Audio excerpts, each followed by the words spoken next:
But is it not the vital itself which finally should take the decision to change? तो प्रश्न यह है कि क्या वाइटल जो हमारी प्राण सत्ता जो है, क्या उसको ये डिसीजन नहीं लेना चाहिए खुद को बदलने का? I may assure you that the vital left to itself will never take the decision to be transformed. तो श्री माँ कह रही है कि मैं तुम्हें इस बात के लिए आश्वस्त कर देती हूँ कि अगर प्राण सत्ता जैसी है, अगर उसको उसके ऊपर छोड़ दिया जाए तो वो कभी खुद को बदलना नेवर, वो कभी भी खुद को बदलना नहीं चाहेगी। मतलब ऐसा वो डिसीजन नहीं लेगी कि वो खुद को परिवर्तित करे या खुद के अंदर बदलाव लाए। It is quite satisfied with itself, क्योंकि वो खुद से बहुत मतलब संतुष्ट है, वो जैसी है वो खुद के नेचर से वो संतुष्ट है। Over and above this, being an accomplish of the mind, over and above this, और इसके ऊपर भी, being an accomplish of the mind, तो यह अकम्प्लिश का मतलब पार्टनर, साथी सहयोगी, हाँ, पार्टनर। तो being an accomplish of the mind, क्योंकि वो माइंड का एक साथी भी है। The mind will furnish it with all possible explanations for whatever it does, क्योंकि माइंड जो है वो उसके अंदर या उससे वो अपने जितने भी उसके जैसे हम कोई चीज डेकोरेट करते हैं ना, वो उसको हर जो भी पॉसिबल एक्सप्लेनेशंस है वो उसको फीड करेगा कि मतलब तुम जैसे हो वो ठीक है, तुमको चेंज करने का जरूरत नहीं है। People who live in their vital consciousness are, even when they do not say so, always very satisfied with themselves. तो माँ बोल रही है कि जो व्यक्ति जो पूरी प्राणिक चेतना में जीते हैं, वो भले वो इस बात को मानते नहीं हो या इस बात को कहते नहीं हो कि वो प्राणिक सत्ता से मतलब बहुत ज्यादा वाइटल, जो उनका नेचर है बहुत ज्यादा वाइटलिस्टिक है, भले वो इस चीज ऐसा कोई जानता भी नहीं है, कहने की बात नहीं, एक्चुअल में जानते ही नहीं है। माँ यहाँ कह रही है ना, डू नॉट से सो। हाँ, से सो का मतलब इसमें जो उन लोगों की बात है जो बड़े ईमानदार हैं, ट्रांसपेरेंट टाइप के हैं, उसके अंदर कई ऐसे जो वो बहाने देते हैं, माइंड उसको तुरंत ही बैकअप करता है कि हाँ आप जो ये कर रहे हो कि मैं इन परिस्थितियों में और क्या करता, सामने वाले ने मेरे साथ इस तरीके का व्यवहार किया, मैंने तो उसके साथ ऐसा व्यवहार सेल्फ डिफेंस के कारण किया या जिन जिन कारणों से किया। तो इसलिए जिस चेतना में व्यक्ति रहता है, even when they do not से सो, ये हर किसी की बात नहीं हो रही, आम व्यक्ति तो उनकी गोद में है ही है, ये उनकी बात हो रही है जो काफी इस चीज के अंदर हैं और थोड़े इस बारे में कॉन्शियस हैं, तो भी उनके एक एक मूवमेंट इसी चीज से रचे बसे हैं, पर वो मुंह से इस तरीके से बोलते नहीं। कौन बोलता है? कोई नहीं बोलता। एक सामान्य व्यक्ति से तो खैर अपन इस बात की मतलब वो इस दायरे में नहीं है, अपन उसकी बात नहीं कर रहे हैं। ये उन्हीं की बात है जो इस चीज की बात कर रहे हैं कि वाइटल को कैसे चेंज करें। सामान्य व्यक्ति तो चेंज क्या करें, वो तो उसके अंदर है, वो पार्ट को अगर हटा दिया जाए तो वो कहेगा कि फिर मेरे को जीना ही क्यों चाहिए। इसलिए ये उसकी बात नहीं हो रही, ये बात हो रही है एक व्यक्ति जो सेल्फ परफेक्शन की बात कर रहा है उसकी। Always very satisfied with themselves, क्योंकि ये खुद से बहुत ज्यादा सेटिस्फाइड होते हैं, संतुष्ट। They are also very satisfied with all that happens to them, और वो उन सब चीजों से जो उनके साथ घटित होता है वो उन सब से भी बहुत संतुष्ट होते हैं। And they always say of their impulses, और उनके जो वो उद्वेग है या जो भावनाएं हैं उनके, वो उनसे कहते हैं कि कितनी मजेदार चीज है, कितनी मजेदार। तो इफ यू, मजेदार उस रूप में नहीं, पिताजी 3 साल से हॉस्पिटल के अंदर तकलीफ पा रहे हैं, आज पिताजी नहीं रहे तो भी उसका जो अटैचमेंट है वो कहेगा अभी क्या, आज खत्म हो गए, उसको तकलीफ होती है। एक पार्ट तो ये कहता है चलो ठीक है, पिताजी जो है जिस भी अवस्था में होंगे एटलीस्ट कम से कम उस पेन से तो दूर रहते होंगे, पर आपके सेंसेशंस हैं, आपके जो भी चीजें हैं वो चीत्कार कर देती है कि अरे बाप रे ये क्या हुआ।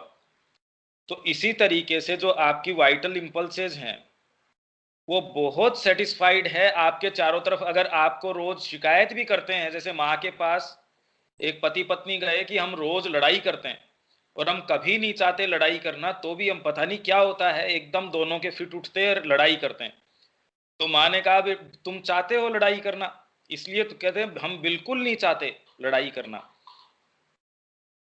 तो कह रहे नहीं माँ हम सच कह रहे हैं आपसे, हम बिल्कुल लड़ना नहीं चाहते। तो कह रहे तुम बाहरी तुम्हारी जो सामान्य चेतना है वो तो नहीं चाहती होगी, पर तुम्हारी जो वाइटल है उसको तो पसंद है, इसलिए एक न एक बात के ऊपर उसको तो रोज लड़ाई चाहिए। अगर वैसा नहीं करे तो उसको जीवन के अंदर कोई इस तरीके का चार्म नहीं रह जाएगा। तो आप कितनी सारी चीजें आप कहते जरूर हैं, इसलिए वो कह रहे हैं मुंह से नहीं कहते। आप मुंह से कौन कहता है, क्योंकि आप कॉन्शियस ही नहीं होते। ये तो उन व्यक्तियों की बात है जो सेल्फ परफेक्शन के अंदर जाना चाहते हैं, सेल्फ परफेक्शन चाहते हैं, उनकी बात है।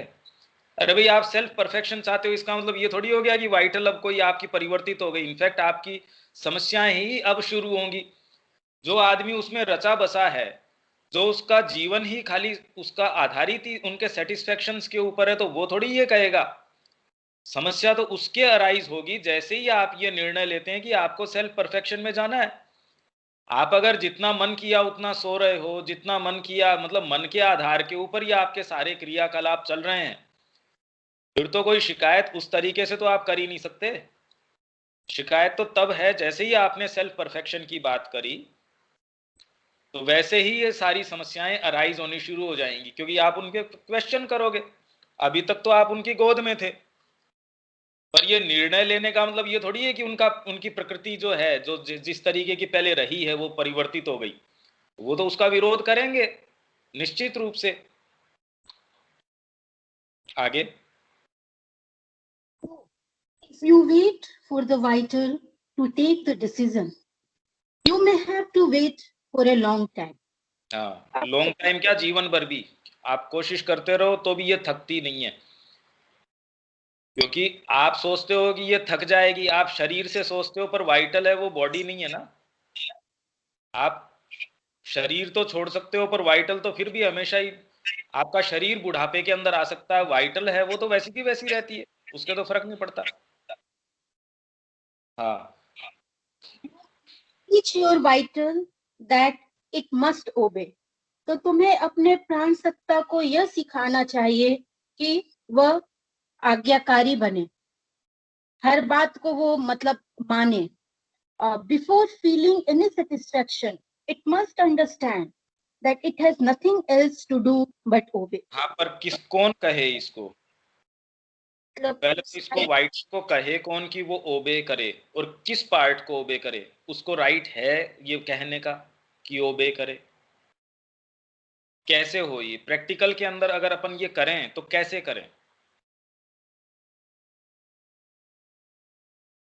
भैया जब अगर आप जैसे अभी बार बार बोल रहे हो कि ये उन्हीं लोगों की बात है जो जो जो परफेक्शन के पाथ पे चलना चाहते हैं, तो व्यक्ति आप इस स्टेज में तो वो जरूर होगा कि वो कुछ कुछ चीजें समझ रहा है, बहुत मतलब उसको कुछ कुछ चीजें ऑब्वियस है। तो अगर जब सामान्य स्तर के ऊपर अगर अपन देखें तो जैसे ही आपने कोई गोल निर्धारित किया, क्योंकि फिजिकल और वाइटल तो सारों के अंदर उतनी ही भड़की हुई है, क्योंकि अपन सिंसियरिटी की बात कर रहे हैं। तो सिंसियरिटी क्या है कि आपको ये महसूस हुआ या आपको कोई गोल लगा कि आपको कोई एथलीट बनना है, आपको कोई क्रिकेट प्लेयर बनना है, आपको कोई बेसबॉल प्लेयर बनना है, क्या तो प्लेयर बनना है, कोई आपको बड़ा पॉलिटिशियन बनना है, तो आपके सारे एक्शंस को उसके मुताबिक करना पड़ेगा। आपको कोई फिल्म में काम करना है, बॉडी को उतना ही वेट या जितना जरूरी है आपके कैरेक्टर के लिए उतना रखना है। वाइटल को क्या पसंद नहीं होता होगा उनको अपने तरीके से जीवन को चलाने का, फिर भी वो लोग क्या कहते हैं, अपना जो हाईएस्ट जो आइडियल है उनका, उसकी लाइट में वो तुरंत बॉडी को कहेंगे नहीं, आपको भोजन है वो इतना करना चाहिए, आपको सुबह अनुशासन में इतने बजे उठना चाहिए। कौन व्यक्ति है जिसको सुबह उठते टाइम एक बार शरीर उसको ये नहीं कहता होगा कि थोड़ा और सो लेते हैं? या जैसे ही आप उस पर अनुशासन करते, अनुशासन का तो यही अर्थ है ना कि उसकी जो स्वाभाविक वृत्ति है उसको आप किसी हायर लाइट के अंदर डिसिप्लिनिंग की कोशिश करते हो, उसके ऊपर उसका अंकुश लगाते हो आप कि आपका ये गोल है, आपका इस समय कोई गोल है, आपकी तबीयत भी खराब है तो भी आप शरीर को कहते हो भैया तेरे को आराम बाद में दे देंगे, अभी तो ये काम करना पड़ेगा। तो जितना ही आपका गोल उच्च होगा उतना ही उसके प्रकाश में अंकुश उनके ऊपर आपको लगाना पड़ेगा।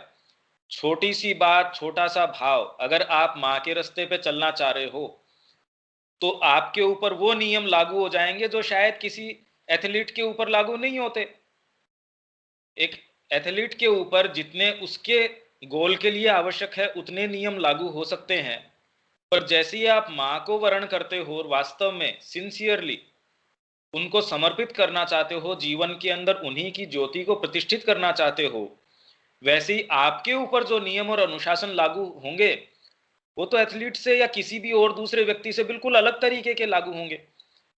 तो सबसे पहले तो अगर आपके जीवन में कोई भी तरीके का गोल नहीं है, इसीलिए वो कह रहे हैं कि एमलेस लाइफ जो है वो मिजरेबल लाइफ है। कोई भी एम तो हो, वो एम आप अगर लेके चलते हैं उसके आधार पे सारे आपके जो पार्ट्स हैं उनको सबड्यू या सबऑर्डिनेट करने के लिए उनको कहते हैं भैया आपको इसके अंकुश को स्वीकार करना पड़ेगा। तो इसलिए शुरू में आपको वाइटल को ओबे करने के लिए टीच करना पड़ेगा।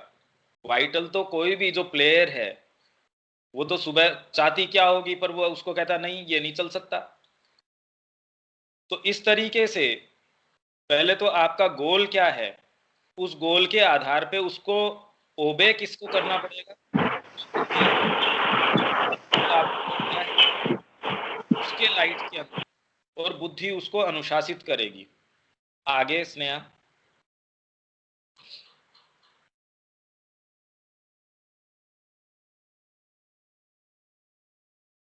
That is why I say that it is not very easy to begin the yoga.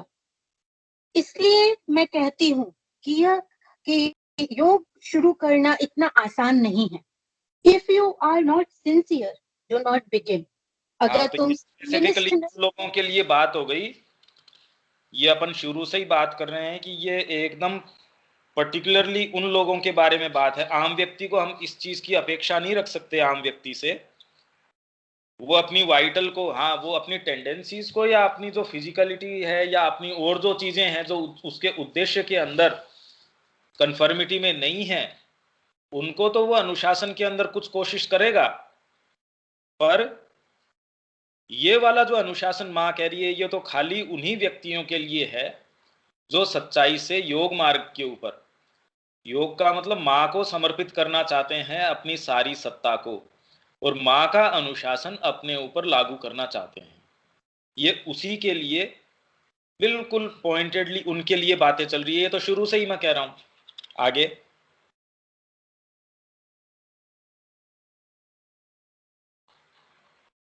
The body is very obedient. Truly, it tries to do so its best, but it does not know whom to obey. माँ कह रही है कि जो शरीर है वो बहुत ज्यादा आज्ञाकारी है, क्योंकि वो हर वक्त अपना सबसे अच्छा करने का प्रयास करता है, but it does not know whom to obey. But ये जानता नहीं है कि किसकी बात उसे सुननी चाहिए। For generally, it is not in direct contact with the higher being or the psychic, क्योंकि वो साइकिक जो सत्य पुरुष है हमारा, या जो हमारे जो हमारा आदर्श है, जो हमारा हाईएस्ट जो आइडियल है, वो उसके डायरेक्ट कांटेक्ट में नहीं है। Impulses come to it directly from the mind or from the mind clothed with the vital. उसके पास जो भी जो इम्पल्सेज हैं उसकी, वो या तो बुद्धि उसको भेजती है, या वो वाइटल जो माइंड उसको मतलब सजेस्ट करता है, उसके द्वारा उसके पास कोई भी बात या कोई विचार या कोई भाव उसके पास आता है। And it does what they desire, और फिर शरीर वही करता है जो वो चाहते हैं। Before the vital takes a decision, तो प्राण को एक निर्णय लेने से पहले and I have told you it is not very easy for it to take a decision. और मैंने ये बात तुम्हें पहले भी कह दी है कि यह निर्णय लेना बहुत आसान नहीं है. A light must begin to dawn in the highest part of the mind.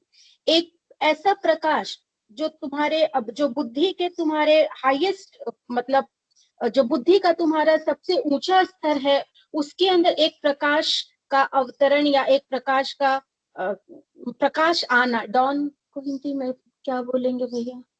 Usha, जो सुबह की उषा. एक प्रकाश की उषा उस तुम्हारे जो हाईएस्ट पार्ट जो तुम्हारे बुद्धि का जो हाईएस्ट पार्ट है उसके अंदर वह प्रकाशित होनी चाहिए.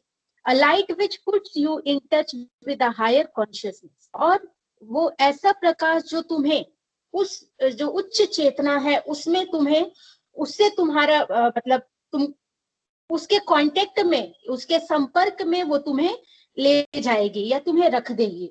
और विथ योर साइकिक या फिर वो तुम्हारे चैत्य पुरुष के साथ तुम्हारा संपर्क स्थापित कर देगी. And it is upon this light that you must take your support to explain things to the mind. और फिर तुम्हें इसी प्रकाश के आधार पर तुम्हें अपना जो तुम्हारा सपोर्ट है जो बुद्धि जो भी तुम्हें बातें एक्सप्लेन करना चाह रही है या जो तुम्हें सजेशन भेज रही है या फिर वो जो तुमसे करवाना चाह रही है तुम्हें उन सब को इसके प्रकाश में रखना होगा. To the vital and finally to the body. और तुम मतलब ये जो प्रकाश है उससे पहले उस प्रकाश को बुद्धि तक मैसेज देना होगा, फिर वाइटल के अंदर और फिर फाइनली उसी प्रकाश को फिर बॉडी तक उसके मैसेज को पहुंचाना होगा या उस कांटेक्ट को जो वो लाइट ले करके आएगी. या ये समझ में आया?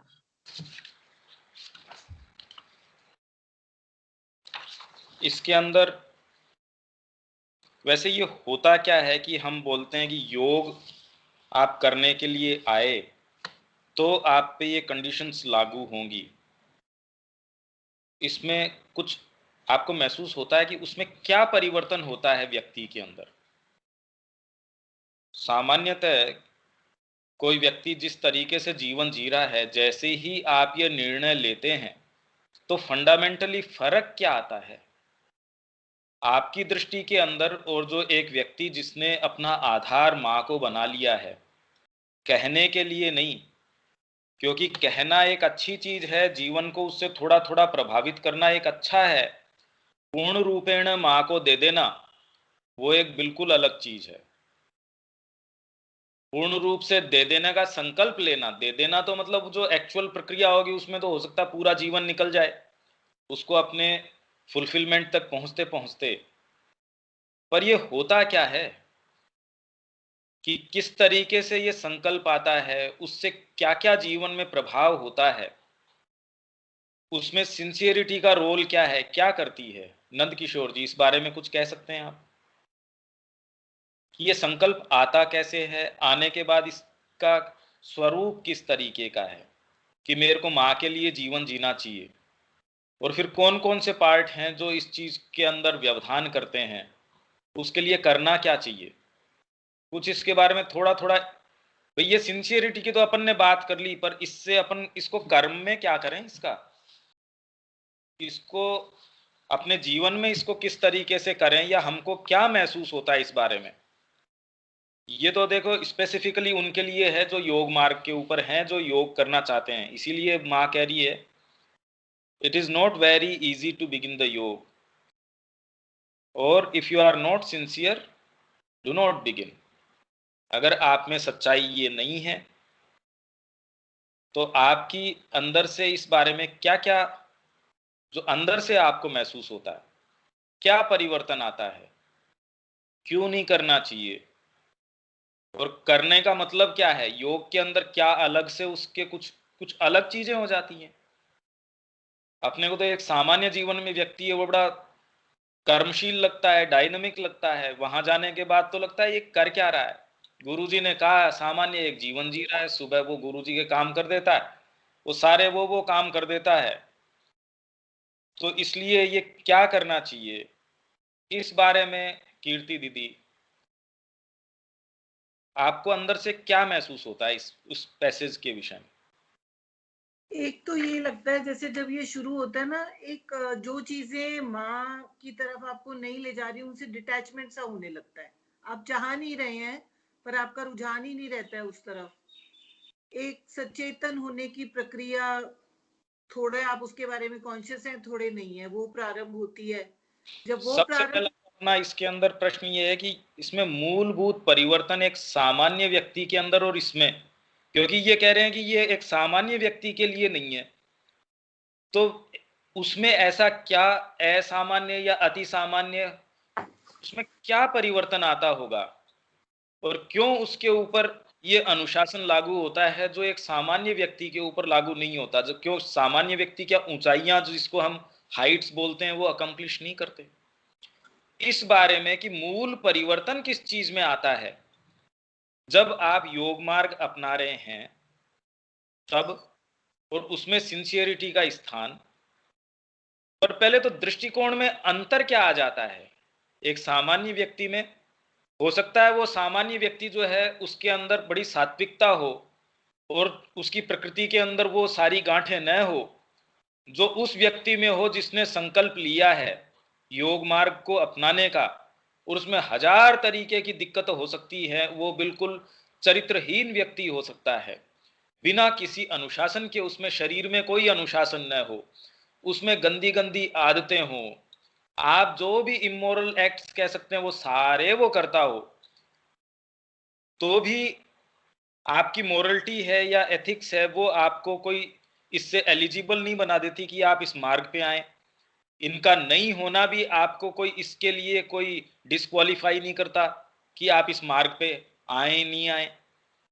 तो फंडामेंटली जब हम ये कह रहे हैं कि, क्योंकि ये तो एक बाद की बातें हैं, मूल प्रश्न ये है कि उसके नजरिए में या उसमें ऐसा है क्या जो आप अभी बोल रहे थे, क्या सच में ऐसा है क्या कि मतलब उसके लिए कोई एलिजिबिलिटी नहीं चाहिए, आप कितने भी कुकर्मी हो कैसे भी हो?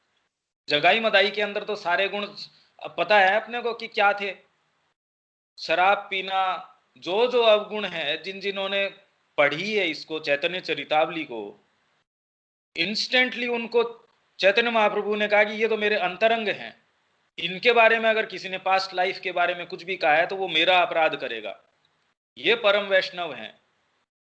तो ये स्टैंडर्ड्स कैसे हुए, ये कि आपके अंदर सारे मोरल जो है स्टैंडर्ड्स को आप फुलफिल करते हो तो भी आप इस मार्ग के लिए एलिजिबल हो, कोई जरूरी नहीं है, और आपके अंदर वो कोई सा भी आउटर स्टैंडर्ड्स नहीं हो और तो भी आप इस मार्ग के लिए हो, ये भी पूरा संभव है। तो फिर है क्या ये, अपने को तो इस प्रश्न के ऊपर जाना चाहिए। भाई सिंसियरिटी तो वो प्रक्रिया है, पर प्रक्रिया किस चीज की, उसके मूल गुण धर्म का कुछ अपन पता कर सकते हैं क्या? किसी के अंदर ये मूवमेंट अगर आया हो वो ये कह सकता है, और वो मूवमेंट होने के बाद में अब आपके अंदर क्या है क्या नहीं है, आप भाई ये तो माँ ने आप में क्या इंस्टॉल करके भेजा है आपके हाथ में थोड़ी है वो, आप जिस जगह हो उस जगह हो, आपको कोई रोक नहीं सकता। वहां अगर पुकार आ जाती है तो जो आपका गंतव्य है वहां तक जाने के लिए, और पुकार नहीं हो तो भी आप उसकी बिल्कुल, जिसको हम कहें कि दहलीज के ऊपर भी खड़े हो तो भी आप अंदर नहीं घुसोगे। मंदिर के बाहर बैठा व्यक्ति भी अंदर प्रवेश करे कोई जरूरी नहीं है, और कोई दूसरे लोक से या दूसरे ग्रह से भी आके उस मंदिर में प्रवेश करके दर्शन कर जाए, ये भी संभव है। आती कहां से ये, कौन सी चीज एलिजिबल बना देती है, या फिर हुआ क्या ये कि आप योग मार्ग पे आए? क्या होता है योग मार्ग? आश्रम में आ जाना योग मार्ग है? कंसेंट ऑफ द सोल कहीं आपका, नहीं वो तो ठीक बात है, पर होता क्या है ये, और फिर परिवर्तन क्या होता है इसके अंदर? ये तो ठीक ही बात है भाई कि साइकिक बार आके अपना रास्ता बना जाती है ये कह देती है, या सोल ने ये कह दिया, पर ये तो कोई और दूसरी भी अपन बात कहें उतनी बात ये वैलिड है, पर होता क्या है? क्या हम इसको और विविड इस चीज को कर सकते हैं? क्योंकि ये तो इंट्रोस्पेक्शन से, या जो हमको अगर कभी टेस्ट हुआ है, क्योंकि संसार इसमें बिल्कुल बदल जाता है, तो बाहरी चीजें थोड़ी ऐसा सच बदलती हैं, पर जिस व्यक्ति ने ये अपना लिया उसके लिए संसार तुरंत ही तत्क्षण, जैसे ही ये आप में संकल्प आता है वैसे ही आपके लिए संसार, संसार के नियम बिल्कुल ही बदल जाते हैं। तो ये होता क्या है ये? इस मूवमेंट का कुछ गुण धर्म क्या हो सकते हैं? कीर्ति दीदी।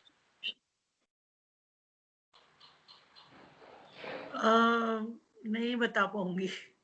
नहीं मुझे कोशिश तो तो करो इसमें, मतलब जैसे आपके उसका क्या आया कि माँ के मैंने लिए कुछ करना चाहिए, मतलब क्या देखो, मैं होगा उसमें ये है कि मैं मैनिफेस्टेशन किस रूप में होती है इस संकल्प की वो बता सकती हूँ, पर जब हुआ तो अपने को भी नहीं पता था कि as if you are being carried, ऐसा हो रहा था। आपको पता ही नहीं था। हमने श्री अरविंदो का नाम सुना तारा दी के मुंह से, तो उस टाइम पे जो एक बदलाव आया, सब कुछ से मन हट गया। अब मेरे को पता नहीं इस प्रक्रिया को क्या बोलेंगे। हाँ और रास्ते खुलते चले गए, फिर उसमें समस्या समस्या ही नहीं लगती थी फिर। नहीं, आपने एक चीज सुनी होगी, जो श्री अरविंद का वेद रहस्य है उसके अंदर भी वो कह रहे हैं कि वेद जिस भाषा में लिखा गया है, और इसीलिए उसको इंटरप्रिटेशन में इतनी ज्यादा प्रॉब्लम रही है, क्योंकि लोगों को ये पता ही नहीं, वो उसको खाली एक रिचुअलिस्टिक अर्थ में लेते हैं कि जो वेद कह रहा है वो तो अनुष्ठानिक भाषा है, वो कर्म कांड है, ज्ञान कांड नहीं है। वो कहाँ से ये बात उठी? क्योंकि जिस तरीके से जिस भाषा में है वो भाषा रिवील ही, जो एक दीक्षित है जिसने अपने आप को इस पाथ के लिए समर्पित कर दिया, उसी के लिए वो जिस भाषा में है वो अर्थ प्रकट होता है। अदरवाइज जैसे आप सावित्री पढ़ते हैं, आप उन शब्दों का अर्थ निकाल सकते हैं, पर एक्चुअल जो इमेजेस हैं, जब तक कि आप उस जगह नहीं हैं तो होता क्या है, ये अर्थ रिवील कहाँ से हो रहा है? जब आप योग मार्ग अपना रहे हैं या आपने एक लाइफ इस तरीके की चुनी जो आत्मा के निहित है, तो अंतर क्या आ जाता है? वो अर्थ प्रकट कहाँ से होता है? कान वो ही रहते हैं, सेंस आपका वो ही रहता है, भाषा का ज्ञान वो ही रहता है। तो उदय क्या होता है, परिवर्तन क्या आता है आपकी साइकोलॉजी में, आपके अंतर में? ये तो उसके रिफ्लेक्शंस हैं कि आपको दूसरी चीज पसंद नहीं आती। इस बारे में आप क्या क्या कह सकते हैं? फिर अपन इसको सारे को इकट्ठा करने की कोशिश करें। जिस जिसके जीवन में अगर ये कोई थोड़ी बहुत हुई है उसको अपन लेते हैं, क्योंकि ये जैसे ही हम इसको विविड करेंगे तो वैसे ही वो मूवमेंट जिनको विचारों को आज तक अपनी वाणी सुनाने का मौका ही नहीं मिला होगा, सुनाए कैसे? वो इतना चुपचाप में हो जाती हैं कई चीजें, हम उसके बारे में सचेतन नहीं है। तो जिन चीजों का सबसे ज्यादा प्रभाव है हमारे जीवन में, जिसने दिशा प्रदान करी है, उनके बारे में हम सचेतन ही नहीं है।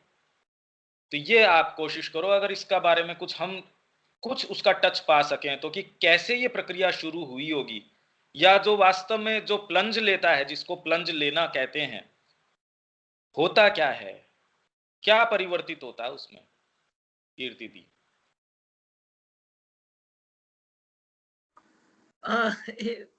ट्राई कर सकती हूँ। दृष्टिकोण ही बदल जाता है। आप एक कॉन्शियस हो जाते हैं कि कोई है जो मुझे गाइड कर रहा है। मतलब आप टोटली अपने ऊपर नहीं है कि मैं कर रहा हूँ, ये चीज से भी फोकस हट जाता है, आपसे करवाया जा रहा है, ये फीलिंग आने लगता है।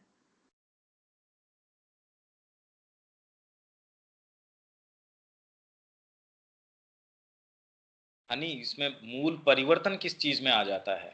जैसे आपने वो प्लंज लिया तो क्या परिवर्तन आता है? स्नेहा, इसमें जिस जिस को जो जो महसूस हो, वो कहीं मैं नाम पुकारने की जरूरत नहीं है, आपको जैसे जैसे महसूस हो आप बताइए।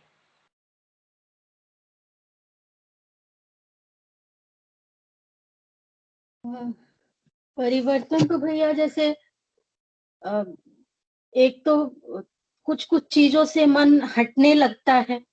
मतलब एक जिस तरीके से हम जी रहे हो रहे होते हैं, तो अगर एक थोड़ा सा भी अगर इस रास्ते पे चलने का निर्णय लेते हैं तो खुद खुद से ही जैसे खुद को गाइडेंस देने वाली बात होती है। तो बहुत सारी चीजें हम यह सोच कर करने लगते हैं कि नहीं, ये इसके मतलब इसके हार्मनी में नहीं है, चाहे वो बुद्धि के हेल्प से ही सही। पर हम मतलब पहला चेंज ये होता है कि चाहे वो वैसे लोगों के संपर्क में हो या वैसा जीवन जो शैली है, वैसा जीवन शैली जो हम एक नॉर्मल करते हैं, वो बदलने का प्रयास करते हैं।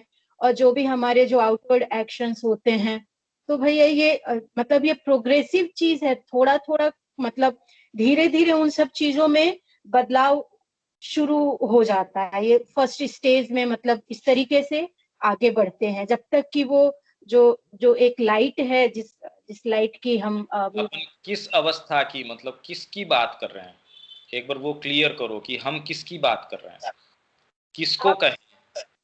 जैसे आप बोले कि जब एक व्यक्ति प्लंज लेता है और इस योग मार्ग पर चलने के लिए चलने का प्रयास करता है, तो वो क्या क्या परिवर्तन मतलब वो महसूस करता है, या वो क्या देखता है, एक ऑब्जर्व क्या करता है, उसके अंदर क्या बदलाव आया है। तो मैं पहले स्टेज में यही बदलाव की बात कर रही हूँ कि अगर सच में अगर ऐसा निर्णय कहीं ना कहीं से आया है, तो उस निर्णय के प्रति हम अगर अगर थोड़े से सजग हैं, कॉन्शियस हैं, तो हमारे एक्शंस जो भी हैं, या हमारा जो संगत है, या जीवन जीने का तरीका है, या हमारे विचार से हम बहुत सारी चीजों को उसको ना मतलब छोड़ने का प्रयास करते हैं, क्योंकि एफर्ट लगता है, क्योंकि वो हमारे हैबिट में इतना ज्यादा वो चीजें होती हैं कि हम न चाहते हुए भी बहुत सारी चीजें हो जाती हैं। तो एक पहला प्रयास भैया ये होता है कि हम उनको अपने विल पावर से उन चीजों को कम करना, चाहे वो लोगों की संगत हो, या वैसा खान पान हो, वैसा जीवन शैली हो, उस चीज को कम करने का प्रयास करते हैं। तो ये एक फर्स्ट स्टेज की बात है। एक ये भी होता है कि अपने बारे में कुछ समझ आने लगता है कि हम कितने बिखरे हुए व्यक्तित्व हैं। मतलब हमारी धीरे धीरे जब आप इस पाथ पे आते हैं, शुरुआत में ये भी लगता है एक बिखराव सा अपने व्यक्तित्व में, तो उसको समेटना पड़ता है जो एक डायरेक्शन को मतलब ले सके। नंद किशोर जी कुछ बोलना चाहेंगे क्या इसमें?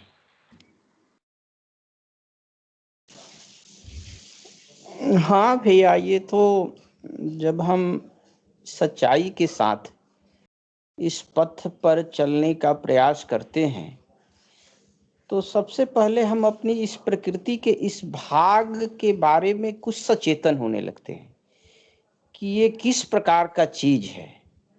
तो सचमुच ऐसे लगता है कि अभी अपनी जितनी यात्रा हुई है, उस यात्रा में तो मुझे यही लगता है कि इसके देख करके ये कितना बहिरूपिया है, इसको देख करके तो मेरे को छक्के छूट जाते हैं कि ये कितना बहिरूपिया इसका रूप है। इसके लिए क्या करते हैं आप, जब ये जी एहसास होता है कि ये बहरूपिया है, तो जी इस डिसिप्लिनिंग के लिए क्या करते हैं आप?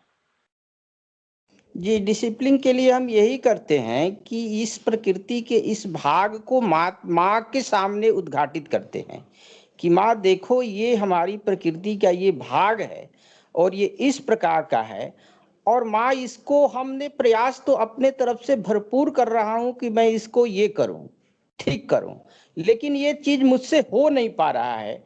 तो माँ तुम आकर के मेरे इस प्रकृति के भाग को ठीक करो। पर इसमें तो इस श्री अरविंद ये कह रहे हैं कि जिस भाग से आप कह रहे हैं वो परिवर्तित होना चाह ही नहीं रहा।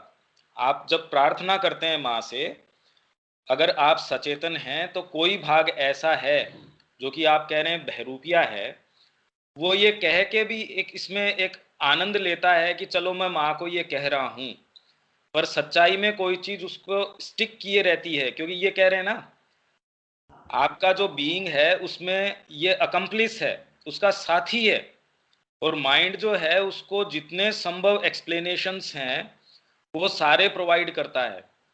ये जो प्रकृति है, अपने जैसे पता नहीं कितने असंख्यों जो जीव आए चले गए और जो अपने से भी बुद्धिमान रहे होंगे, अगर इतनी से बात बन जाती तो क्या लोगों में इतनी भी विल पावर या इतनी भी नहीं होती होगी?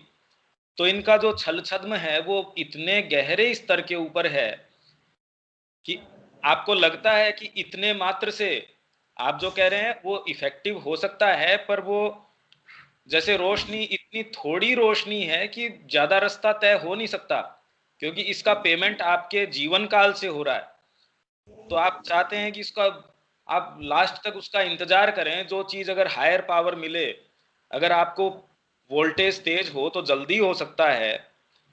भाई आप तो ये एक सब्जेक्टिव चीज कह रहे हैं कि आप माँ से प्रे करते हैं, और माँ से ये पुकार करते हैं। मैं ये कह रहा हूं कि अगर इस सब्जेक्टिव चीज में, क्योंकि ये वाली जो पार्ट है उसके ऊपर भी आप संदेह तो करते नहीं कि आप जो चाह रहे हैं उसमें कितनी सच्चाई है, या उसके आपने जो माँ को पुकार करी उसके साथ कितनी कितनी चीजें मिलके जाती है। ये इंट्रोस्पेक्शन होता है क्या कभी? ये आपके लिए तो वाइटल की प्रकृति इस तरीके की है, जैसे कि आप कह रहे हो छल छद, उसमें छद्म रूप है उसके, तो कोई भी चीज है उसमें तो छद्म रूप तो घुसे ही रहते हैं। उस चीज को प्योर करने से वो चीज उस चीज से बची रहे, उसका क्या उपाय है ये बताइए। मैं तो बस भैया मैं इतनी बहुत कुछ चीजें नहीं जान पाता हूँ। मैं एक सरल जो है जो चीज जानता हूँ, जो मैं अपने जीवन में अनुभव कर। सरल और मुश्किल की इनकी बात नहीं चल रही। आप आप मुझसे ये पूछ कहते रहे हैं कि मेरे को एक ऐसी चीज के अंदर भैया, जाना है, तो आप मुझे सरलता मुझसे इसमें नहीं पूछ है, रहे हैं। उसकी तो डिटेल के अंदर आपको जाने जाए बिना। देखिए, सरलता कह के जनरली हम कहते हैं कि हम इस पेचीदगी में नहीं जाना चाहते, पर वो चीज इस तरीके की है कि अगर आप ये कह रहे हैं कि आपकी प्रकृति इतनी मायावी है, पर उतनी ही आपको बारीकी से उसमें जाने का हौसला होना चाहिए। अदरवाइज तो उसकी माया को आप अपनी सरलता के कारण उसकी प्रकृति से कैसे लड़ेंगे ये बताइए।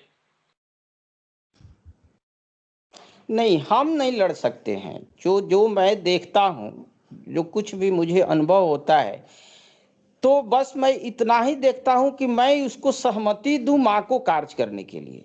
एक तो मैं अपने तरफ से कार्य करने के प्रयास करता हूं जितना हो सके, लेकिन मैं अब मैं देखता हूं कि मैं मुझसे नहीं हो पाएगा, तो मैं माँ को पुकारता हूँ। सीधी सी बात है, मैं बहुत ज्यादा वो नहीं जान पाता हूँ क्योंकि मेरी क्षमता नहीं है जानने की। पर इतना मैं जानता हूँ कि एक सरल बच्चे की तरह माँ को मैं देखता हूँ कि माँ देखो ये इस प्रकार की हमारे अंदर ये वाइटल की मूवमेंट है, और मैं बहुत प्रयास करने के बाद भी इसे मैं दूर नहीं कर पा रहा हूँ। मैं तेरे पास आया हूँ माँ, तेरी अपनी कृपा की बरसात कर, ताकि ये हमारे भीतर से ये चीज पार्ट शुद्ध हो सके। मैं हाँ, नहीं, इतना ही जानता हूँ, बिल्कुल इससे बिल्कुल अधिक सही नहीं कह रहे हो आप। पर इसमें जहां ये सिंसियरिटी की सच्चाई की बात कर रहे हैं, तो इसमें सच्चाई तो आपको इससे पहले हमको ये भी आया था कि कोई भी डिफिकल्टी आप ओवरकम न कर सको ऐसा संभव नहीं है। जिसने आपकी चेतना में एक बार प्रवेश कर लिया, वैसी कोई भी कठिनाई और आप ओवरकम कर सकते हो। तो ये देखिए, ये शब्द सुनने को अच्छे लगते हैं और व्यक्ति ये कह सकता है कि मैं निश्चल बालक की जैसे, इसकी जैसे, उसकी जैसे, पर ये अवस्था अलग है। ये बिल्कुल अलग अवस्था है। जितना ये छलछित्र की बात कर रहे हैं, प्रार्थना उसका एक अच्छा आपके इंस्ट्रूमेंट हो सकती है, पर सच्चाई आपकी सिंसियरिटी का क्या मतलब हुआ फिर इसके अंदर? अगर हम ये कहें सच्चाई जिसके बारे में हम पढ़ रहे हैं सिंसियरिटी, उसका क्या मतलब हुआ? क्योंकि अपन जो बात कर रहे हैं नंद किशोर जी, वो करीब करीब उस दायरे में आ रही है कि माँ जो 30 नंबर पेज पे कह रही है, you make use of the divine, परमात्मा को आप क्या करते हैं एज ए फाइन क्लोक, एक ऐसा क्लोक, एक कवर के रूप में काम में लेते हैं, किसके तद सेटिस्फेक्शन ऑफ योर डिजायर्स, उस क्लोक के काम में लेते हैं। इसीलिए देखिए, आज हम उनकी वाणी में कितना प्रवेश कर पाते हैं इतने वर्षों से। इसीलिए मैं ये पूछ रहा हूं कि सिंसियरिटी एक ऐसी प्रक्रिया है, पहले तो वो आती कहां से है, मूल परिवर्तन कहां से आता है। इसीलिए तो हम रहस्यों में प्रवेश नहीं कर पा रहे। भैया, आप अगर ये कहते हैं कि मैं इतनी चीजें नहीं जानता, इतने में मेरा कोई प्रवेश नहीं हो पाता, पर उसका कारण यही तो है, क्योंकि वो मूल परिवर्तन के बिना वो प्रवेश नहीं हो पा रहा। इसी स्थिति से अगर हम आगे चलना चाहते हैं, सारे यहां बैठे हैं वो, इसलिए यही बात तो मैं कह रहा हूं कि दीक्षित में ऐसा क्या हो जाता है जिसको कि वो वेद का जो रहस्य है वो रिवील कर सकता है, उसके सामने प्रत्यक्ष हो सकता है।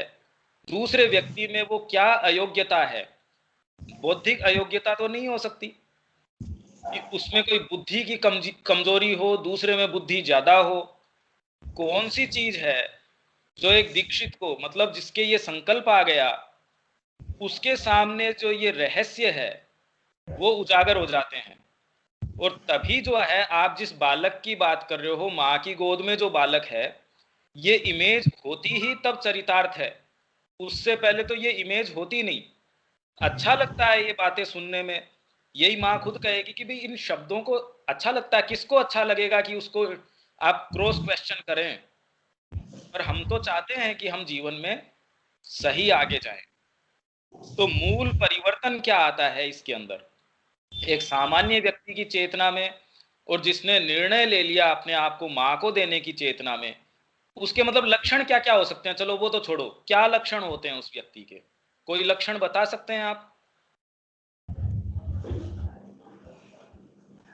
लक्षण तो यही होता है कि उसकी उस जो वाइटल होता है, और जो सबसे पहले उसका जो प्यारा फूड होता था, उस फूड से वो अपना मुंह फेर करके और दूसरे प्रकार की चीजों में जो जो भगवान से आती है, जो भगवान से जो चीजें आती है, अब उसके प्रति उसके प्रति सजग हो उठता है, और उसको वो और अधिक अधिक की चाह करने लगता है।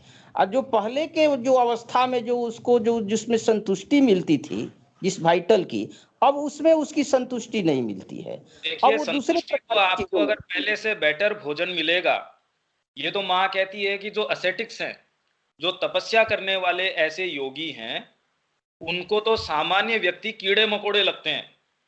पर इसका मतलब ये नहीं हुआ कि वो वाइटल से मुक्त हो गए। इनफैक्ट एक सामान्य व्यक्ति की वाइटल से कहीं ज्यादा परिवर्धित होके बहुत ज्यादा बड़ी उनकी वाइटल हो जाती है, क्योंकि उनका अपने शरीर के ऊपर, अपने प्राण के ऊपर, कई चीजों के ऊपर वैसा नियंत्रण साधित हो जाता है जो सामान्य व्यक्ति के लिए संभव नहीं है।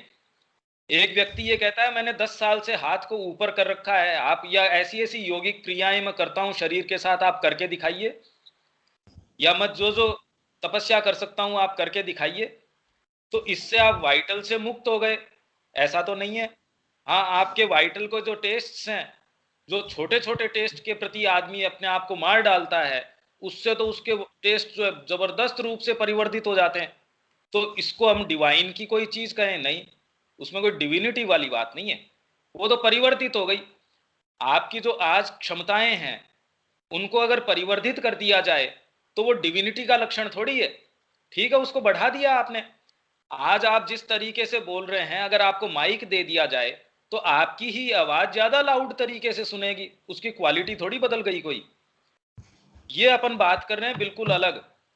देखिए, ये बहुत अच्छी बात है कि इतनी सारी चीजें करने से या बोलने से हम इस बारे में एटलीस्ट कम से कम सचेतन तो हों कि हम जो जिन चीजों को हमने आज तक समझ रखा है, क्या वो वैसी हैं? अगर नहीं है तो तुरंत हमको नई चीजों का तो मौका मिले कम से कम। नंद किशोर जी।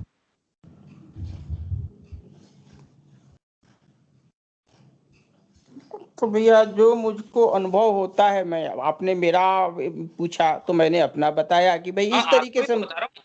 देखिए, माँ कहती है और श्री अरविंद कहते हैं कि किसी भी अनुभव की जो कीमत है, उसकी जो वैल्यू है, वो उसके ऊपर निर्भर करती है कि आप में सिंसियरिटी कितनी है। आप मतलब पर्सनली आपकी नहीं, मतलब जिस व्यक्ति को अनुभव हो रहा है उसकी सच्चाई के ऊपर वो कितना सच्चा है।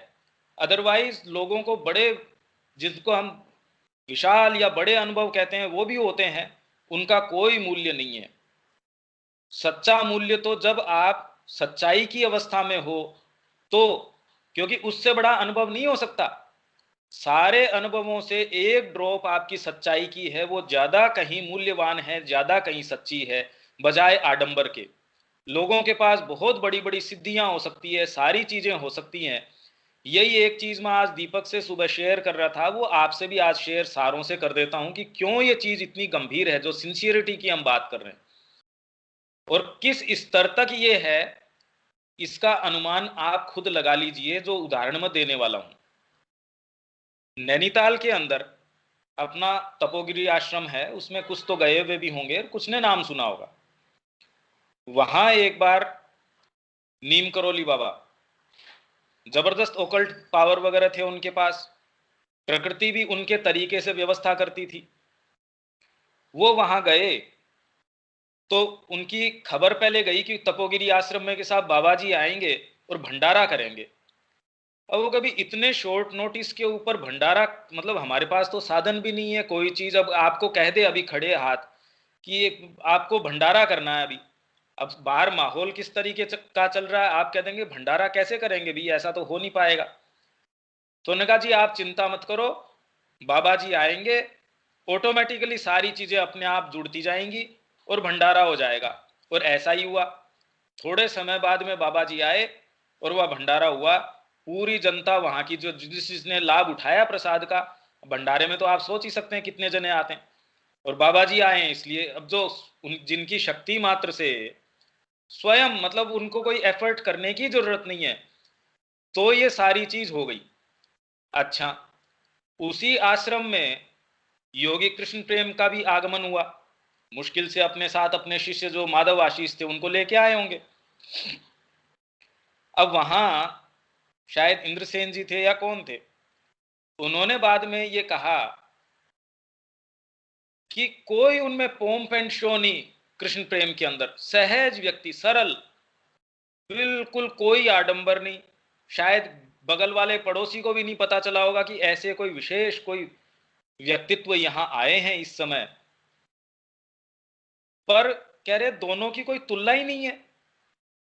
कहां योगी कृष्ण प्रेम, कहां उनके अंदर प्रकांड शक्तियां वगैरह सारी, तो भी कह रहे उनकी जो महत्ता थी, जो उनकी जो ग्रैंड्योर थी, जो आत्मा का एक प्रभाव था, वो उस इनकंपेरेबल था, वो अतुलनीय था। तो आप ये देख सकते हैं कि अपन जो बात कर रहे हैं वो बिल्कुल अलग स्तर की बात कर रहे हैं। सामान्य व्यक्ति को ये अनुभव होते हैं जिनकी आप बातें कह रहे हैं।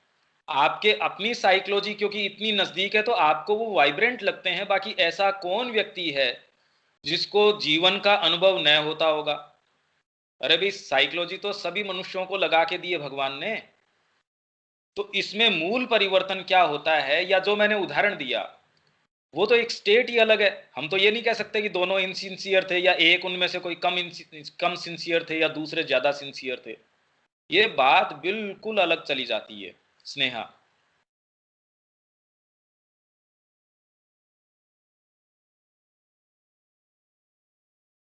या कौन सी चीज है वो एलिजिबल बना देती है आपको कि मेरे को तो योग के अंदर जाना है? क्या परिवर्तन आ जाता है? सिंसियरिटी, हमारा जो हमने जो एक जो उद्देश्य लिया है उसके प्रति हम तो लगाए रखती है। सिंसियरिटी तो ये है कि जब आपने मार्ग का चयन कर लिया तो किसी भी परिस्थितियों के बावजूद आप उसके अंदर लगे रहेंगे और वो आपको उसमें लगाए रखेगी। क्या मूल परिवर्तन आता है व्यक्ति के दृष्टिकोण में, चेतना में? कौन सी चीज है जो ये चरितार्थ करती है, ये संभव बनाती है? आप जगाई मदाई के अंदर क्या बोलेंगे कि सिंसियरिटी, या मतलब उसमें तो कोई है ही नहीं चीज। आपके जो भी नोशंस हैं मोरलिटी वगैरह के, सब वो तो दूर दूर तक कोई लेना देना नहीं था उनका। फिर भी अगर आपके अंदर ये आ गई तो ये गीता कहती है अगर किसी में भी अगर ये भाव आ जाए वो साधु मानने योग्य है। और वही पंडित जी अगर रात दिन बखान भी कर रहे हो भगवान कृष्ण की महिमा का, तो वो खुद को ही तार नहीं सकते, खुद का ही कल्याण नहीं कर सकते।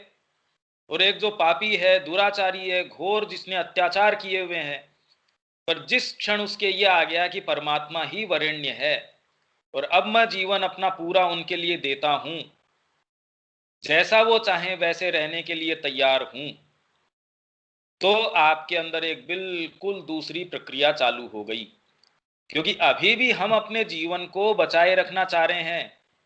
हम अपने तौर तरीकों को, अपने ढांचे को, कि ये अच्छा एक अनुभव हुआ, वो मेरे ढांचे में एक फोटो के जैसे लटक गया, ये एक अच्छी चीज हुई, ये एक अच्छा हुआ, पर जिसमें देखिए एक बहुत सीधा सीधा इसका लक्षण जिसको आप कहते हो, वो लक्षण क्या है? इंटेंसिटी। अगर आप में इंटेंसिटी नहीं है तो आप ये मानिए कि आप इसमें नहीं हैं। पहला लक्षण अगर आपका ये है वो है प्रगाढ़ता, इंटेंसिटी। कितनी इंटेंसिटी से आप इसको परस्यू कर रहे हैं। अगर लक्षणों की बात करें, मैं ये नहीं कह रहा कि मूल दृष्टिकोण में क्या फर्क पड़ता है। अगर लक्षण की बात करें, जैसे एक लक्षण आपने, कुछ लोगों ने कहा कि आपके जो पहले के टेस्ट्स हैं वो परिवर्तित हो जाते हैं, वो उसका एक लक्षण हो सकता है।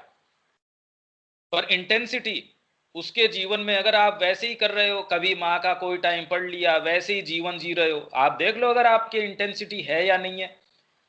आपका वो उद्देश्य आपको सारे दिन इतना कंज्यूम किए रहता है क्या कि आप सुबह उठते हैं तो पहला विचार वो होता है, आपके हर कर्म उससे प्रेरित हो रहे हैं क्या, ये इतना कंज्यूम कर रखा है उस चीज ने।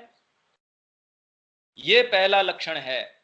अगर ये लक्षण नहीं है तो आपको हजार इसके अंदर कुछ भी होते होंगे, आपका ध्यान लगता होगा, कुछ भी होता होगा, पर मूल परिवर्तन अभी तक नहीं हुआ है। अभी तक आपका मन उसमें अटका हुआ नहीं है। अभी भी आपका मन दूसरी चीजों में, जो उसको ज्यादा इंपॉर्टेंट लगती है माँ की तुलना में, कि इस समय माँ को ऑफर करने में क्या करना चाहिए उसकी बजाय प्रैक्टिकल तो ये है, प्रैक्टिकल इस समय ये, अरे आप कैसे जानते हो क्या प्रैक्टिकलिटी है क्या नहीं है। तो पहला लक्षण इसका आप जो देख सकते हो, ये पैरामीटर्स आप लोगों के लिए, आप खुद का अपना मुंह का स्वाद संभालिए कि क्या ये इंटेंसिटी आपके अंदर है। आपको लगता है कि ये इंटेंसिटी है? इंटेंसिटी का अर्थ समझते हैं कीर्ति दीदी? इंटेंसिटी क्या हुई?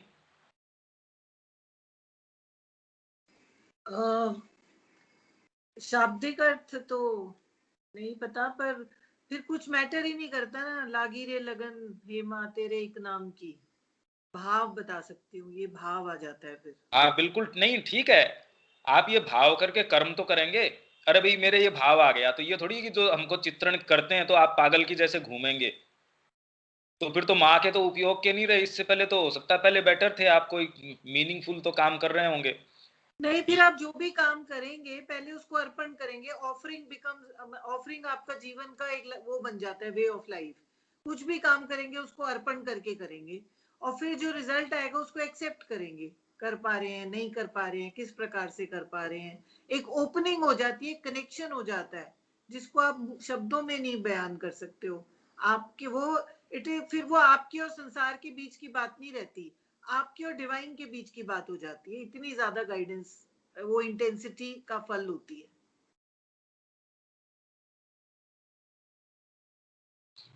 स्नेहा, क्या समझ आता है इंटेंसिटी से?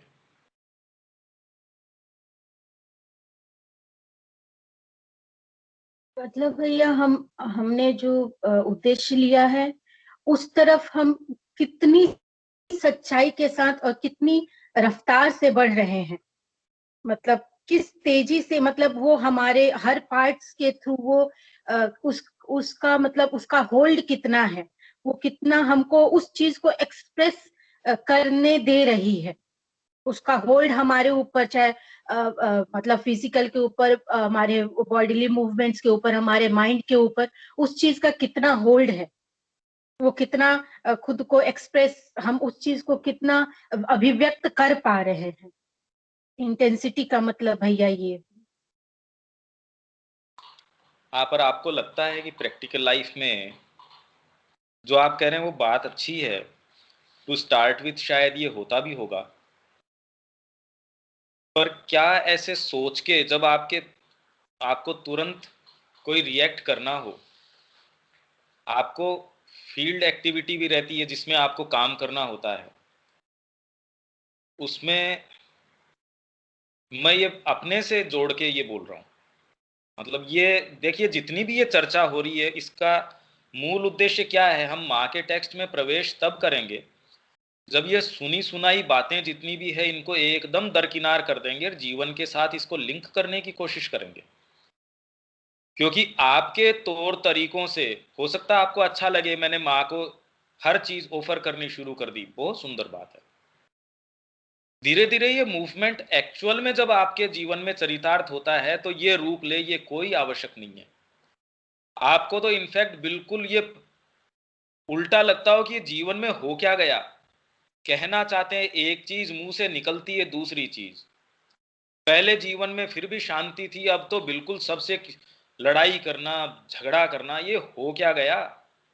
क्या माँ के रास्ते पे आने से मतलब हो ये हुआ क्या? अपना तो बैलेंस गड़बड़ा गया। क्योंकि आपके जितने भी स्टैंडर्ड्स हैं, नोशंस हैं, तौर तरीके हैं, अगर माँ आपको अपनाती है तो ये सब बाईपास कर जाएगी। आपके जीवन में अगर आपकी चाही नहीं हो रही है, इसको आप पहले ही इस अवस्था को मान बैठे हैं, जैसे कि चांद के ऊपर आपके साथ क्या होगा उस अवस्था को धरती पे ही मान बैठे हैं, वो आपके विवेक पे निर्भर करेगा। पर जब आप उसके द्वारा कैरीड होते हैं तो आप डिटरमिन कर ही नहीं सकते।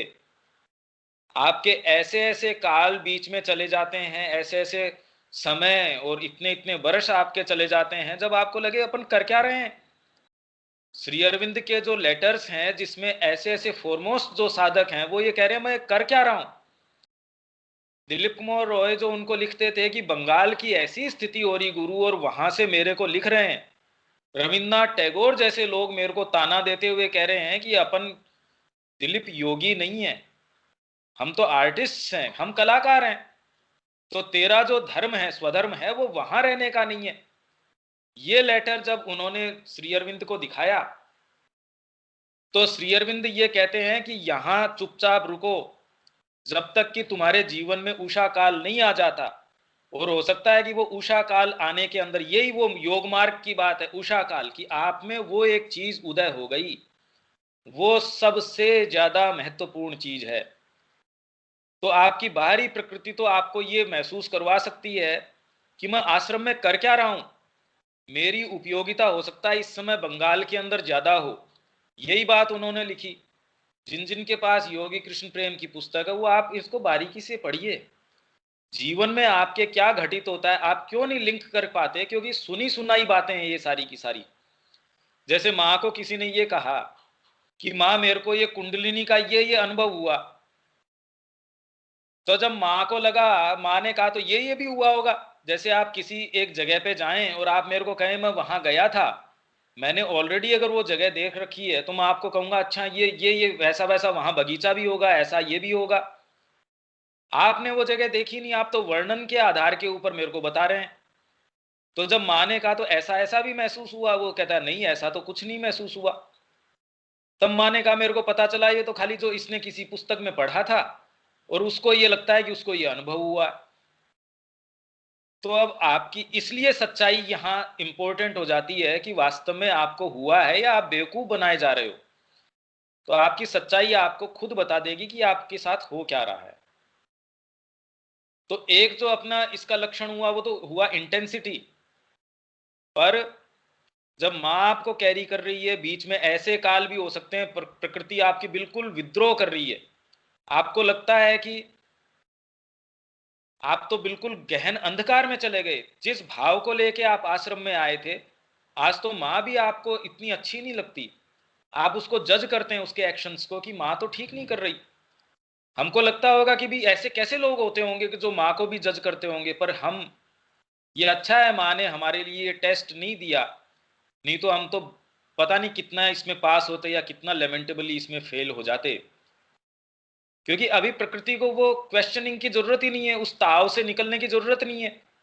आप जो मन चाहे कर लेते हैं, बीच में कभी अच्छा भाव आया तो अपन उससे डेकोरेट कर देते हैं जीवन को।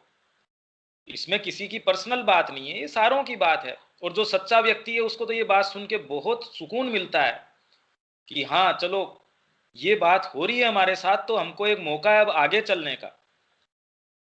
तो जब आपके जीवन में आपकी मनचाही नहीं, माँ अपने तरीके से कैसे आपको लेके चलती है, पर एक अंदर से श्रद्धा पूर्ण रूप से बनी रहती है कि माँ जिस तरीके से लेके चल रही है वो आपको निश्चित रूप से लेके चल रही है। पर आप इसको प्री मैच्योरली ऐसे नहीं सोच सकते, आपने प्लंज लिया नहीं। आप उन स्थितियों की सोचना शुरू कर दें जो प्लंज लेने के बाद आए। तो मैं इन स्थितियों की बात कर रहा हूं जो प्लंज लेने के बाद क्या हो सकती है। क्या कुछ थोड़ा बहुत मैं सेंस बना पा रहा हूं? मेरे को नहीं पता कि मैं कितना एक्सप्रेस कर पा रहा हूं, क्या नहीं कर पा रहा हूं। कीर्ति दीदी, आप यही कह रहे हैं ना कि देखिए जब हम इस पाथ पे एंटर करते हैं तब हम इतना थोड़ी सोचते हैं लंबा लंबा। फिर तो हम सबसे पहले उनसे जुड़ गए, फिर भाई तू हमें राह दिखा, फिर आप आगे का बता रहे हैं। कि क्या परिस्थिति आएगी, उसको एक्सेप्ट करने की हमारे अंदर एक ओपनिंग हो जाती है। नहीं, एक्सेप्ट करना या रिजेक्ट करना, अब आपको क्या पता एक्सेप्ट करनी होगी या रिजेक्ट करनी होगी? सावित्री अगर एक्सेप्ट कर लेती तो आज सावित्री ग्रंथ हमारे पास थोड़ी होता। ना, हाँ सही कह रहे हैं। नहीं, आप कह रहे हैं हम सब अपने काम में लग जाते हैं, फील्ड वर्क भी है, वो वर्क भी है, तो ये नहीं कि आपने अपने जीवन की कर्म शैली बदल दी है। जो भी आप कर रहे हैं धीरे धीरे, एक तो उसको कैसे समझाए मुश्किल है भाई। बस यही है, वो कनेक्शन इतना स्ट्रांग होता है कि गाइडेंस महसूस होती है अपने स्तर पर। यही कह रहे हैं कि उस गाइडेंस को समझना के लिए एक एडवेंचर, तभी इसको बोला है एडवेंचर ऑफ कॉन्शियसनेस बोला है। फिर अपनी चेतना के प्रति हम धीरे धीरे खुलते हैं, और फिर ये जो एडवेंचर शुरू होता है, इसके लिए प्रार्थना करते हैं कि इस पे चलने। और समस्याएं आती हैं, आपने ठीक कहा था, ज्यादा आती हैं उल्टा, क्योंकि तब आपको बहुत चीजों से लड़ना होता है, अंदर भी और बाहर भी। और जो लड़ाई ऐसी नहीं हो सकती कि आप खुले में आ गए, मैं ठीक हूँ तू गलत है। तो जो I don't know how to explain. हाँ, इसके अंदर देखिए, जो वैदिक इमेजरी है, वैदिक जो प्रतीक है, वो ये कहती है कि रात और दिन इस तरीके की दो माताएं हैं जो बालक को दोनों ही, माँ भी दूध पिलाती है, वो जो रात है जो काली माँ है वो भी दूध पिलाती है, और जो दिन है वो भी दूध पिलाती है। ये दो इस तरीके की माएँ हैं। श्री अरविंद इसको एक्सप्लेन कर रहे हैं कि ये इमेजरी, अब दीक्षित को क्यों ये इस तरीके से रिवील होगी, क्योंकि वो ये देख पाएगा कि जो आपके ऐसे डार्क पीरियड्स भी गए, अगर वो नहीं जाते तो शायद उनसे आप जितना आगे बढ़े हैं उतने तो आप अपने एनलाइटेंड पीरियड से नहीं बढ़े, क्योंकि आपके एनलाइटेंड पीरियड्स के अंदर आपने जो गेन किया, अगर वो आपके उन डार्क पीरियड्स के अंदर आपको उपलब्ध नहीं रह पाता, तब तो इतना कोई इंपोर्ट या वो इतना कोई सफल चीज नहीं है। श्री अरविंद को कैसे पता चला? शुरू में उन्होंने कंफ्यूज कर लिया, जब ओवर माइंड आया तो उनको लगा कि भी ये सुपर माइंड है, वो इतना रिस्प्लेंडेंट होता है, वो कह रहे हैं कि इसमें कोई भी व्यक्ति कंफ्यूज किए बिना रह ही नहीं सकता। पर जैसे ही उन्होंने उसको, उसके प्रकाश को और भौतिक चेतना के अंदर उतारने की कोशिश करी, तो वो इनइफेक्टिव महसूस हुआ कि ये समस्याएं तो उसके प्रकाश में सही हो ही नहीं रही। तो इसलिए जब आपके डार्क पीरियड्स आए और तब उस प्रकाश को, जो आप चीज लेके चले थे, वो उस दिन आपको सस्टेन कर पाए, तो ये नाइट और डे जो है, टू मदर्स हैं, जो सकल डिवाइन चाइल्ड आपके अंदर, जो आपके एक भाव है, जो डिवाइन चाइल्ड है आपके अंदर, उसको परिपुष्ट करता है, पोषित करता है। ये इस तरीके की इमेजरी है, पर इस तरीके की हजारों हैं जो एक्चुअल में जब आप योग कर रहे होते हैं कि आपको कोई आपके जीवन में ये सामंजस्य बना रहे, परिवार भी ठीक रहे, अगर आप ये सारी अपनी जो कार्ट है उसको जचाए रखना चाहते हैं और फिर भी ये करना चाहते हैं, तो अभी इसका मतलब तो अपन भ्रम में हैं। जो वैल्यूज है हमारे जीवन की, वो अभी भी पूरे तरीके से कोई एक चीज पे केंद्रित नहीं है। एनीहाउ, मेरा जो प्रश्न आपसे था कि आखिर एक व्यक्ति जो ये मार्ग अपनाता है, मैं फिर से अपने प्रश्न के ऊपर लौटता हूं। स्नेहा वगैरह को मैंने पहले भी ये बताया था, आप तब नहीं जुड़े थे। मैं फिर आपके लिए ये रीड कर देता हूं कि वास्तव में जीवन में होता क्या है, किस तरीके से होता है। इसको आप लोग खुद थोड़ा सा इसके ऊपर ध्यान करके देखिए कि आपके अंदर ये प्रक्रिया हुई होगी तो होता क्या है। अगर इस प्रक्रिया के बारे में थोड़े भी हम सचेतन हुए तो हमारे लिए बड़ी एक ये इल्यूमिनेटिव होएगी। तो जो वेद है या कोई भी चीज का आंतरिक अर्थ है, वो केवल एक इनिशिएट है जिसने योग मार्ग अपनाया है या जो इस पथ के ऊपर चला है, उसी को प्रकट होता है। ये शुरू से ऐसा कहा जाता है। तो आखिर दीक्षित में मतलब जो इनिशिएट है, इनिशिएट हो चुका है उस पथ के अंदर, उसमें और सामान्य व्यक्ति में मूलतः अंतर क्या है, आप इसको अनुभव करने की कोशिश कीजिए। जैसा कि भारतीय संस्कृति के विषय में हम चर्चा करते आए हैं कि यहाँ ऋषियों को आरंभ से ही इस गहरे रहस्य का अनुभव रहा है कि यह जगत पराशक्ति जगत जननी के दिव्य संकल्प की अभिव्यक्ति मात्र है। ये पूरा जगत जितना भी है माँ दुर्गा का या माँ का, परमात्मा का जो संकल्प है उसका एक्सप्रेशन है। हम ये स्वीकार करते हैं, सारे लोग, हम जिस ट्रेडिशन से आए हैं हम सब स्वीकार करते हैं कि ये कण कण में परमात्मा है और उसी का जो संकल्प है उसका यहाँ एक्सप्रेशन हो रहा है।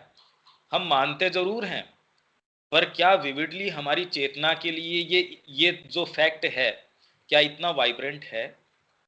देखिए, एक भावना के स्तर के ऊपर इस चीज को स्वीकार करना, पर एक्चुअली ये आपका फैक्ट ऑफ लाइफ बन जाए, इसमें तो बहुत बड़ा अंतर हो गया।